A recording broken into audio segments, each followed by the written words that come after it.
I think I'm authentic. I work hard. I think I think everybody works hard. I think that's the price of admission to even get into the NBA. But I also think that I build relationships with guys, and I think they understand that I live in the gym. And so anytime they need me, they know they can count on me to come to the gym and be a part of that. And because of my background for 10 plus years working with players of all ages and skill levels, I've had the unique opportunity to get really creative with the stuff that I put together. So I want to make sure guys are having fun. You know, they're in the NBA, they're working and making a lot of money.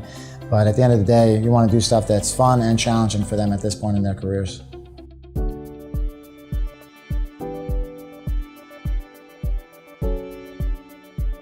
I'm originally from Long Island, New York. I was raised most of my life there. I spent about 4 years in Puerto Rico with my father and my mother, and he was on the Puerto Rican national team, so I spent some time there. He was playing basketball, and that's where I drew a great love for the game. And basically went to University of New Hampshire for a year, went back to Hofstra, and that was where I finished out my career playing for Jay Wright. He had offered me a position at Villanova before I got into the NBA, and that got me thinking about coaching. So the following year, Jack Vaughn had brought me on board, and he was very instrumental. He took a chance on me. It was a guy that didn't have any ties to the NBA at all, and he saw something there, and he was probably one of the biggest influences in getting me into the NBA. Well, I didn't want to be a coach. When I grew up, I wanted to be a professional basketball player. That was my goal, and my mother, who was an entrepreneur herself, ran her own business in social work and counseling, said there's 8 slices to the pie, so don't make it all about basketball.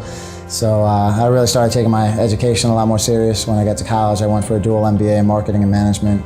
I ran my own business, doing basketball training for 10 plus years in New York, and I loved it. I had girls and boys from 9, 10 years old all the way to NBA players. Just fell in love with the process of making players better and building relationships. And eventually, the Orlando Magic came calling. They had a need for all of their young talent there to have somebody like myself in player development come in and join them, and I ended up taking them on the offer. And right now, I'm just trying to soak in as much knowledge as I can, learn from as many coaches as I can. And my career, I'd love to be a head coach someday in the NBA. That's the ultimate goal.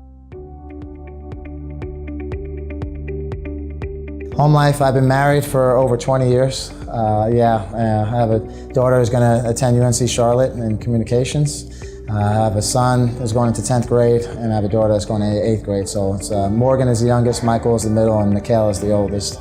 And my wife Allison, we've been together since high school, so we're high school sweethearts. And she's all I know. She's all I want to know. And basically, we had a great life together. And now that they're with me in Charlotte, it's a good opportunity for us to expand and basically see a new place, a new city, and just enjoy that.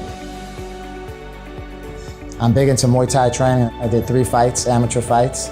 Took it very seriously, lost 40 pounds to fight and all that kind of stuff. So I did that as cross-training to basketball.